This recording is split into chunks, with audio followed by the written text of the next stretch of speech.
Part of our work in building a better Bay Area means highlighting issues of racial and social justice. In Marin County, there's an effort underway to change the name of a little-known waterway in unincorporated Novato. ABC 7 News anchor Liz Kreutz spoke to the man looking to rename Black John Slough. It's something most of us have probably never heard of, or at least thought much of. The name of this waterway in Novato that feeds into the Petaluma River. For roughly 150 years, it's been called Black John Slough. But for fascinating reasons, that's now changed. I felt that this was an important story to tell that wasn't really well highlighted. Michael Warner is a former Marin County park ranger. He started a change.org petition to change the name of Black John Slough after researching the origins of the man it's named after, John Pinkston.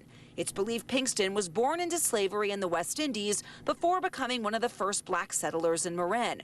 Warner says local newspaper clippings from the time show locals referred to him as Black John. So it was very much a name that was bestowed upon him, most likely more than a name that he chose for himself. We don't know exactly why John Pinkston settled here in Marin County. We do know he came sometime in the late 1840s, and when he arrived, he soon became a prominent part of society. He worked as a mediator between the Native Americans and the settlers, and he was one of the first black men, if not the first, to own land here in the county. When he passed away in 1872, it was written up in the newspaper as he was one of the pioneers of Marin County.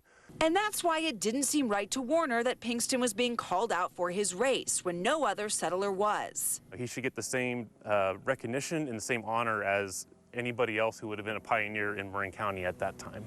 Warner submitted his petition to the U.S. Geological Survey last year. In April, he received their response. They agreed to change the name to Pinkston Slough. It's very fulfilling. I'm glad that I got to help tell this person's story. It's a seemingly small change, Warner says, that he hopes has a big impact. Hopefully this project inspires other people to start critically looking at the landscape around them and understanding the stories that are tied to their landscape. In Marin County, Liz Kreutz, ABC 7 News.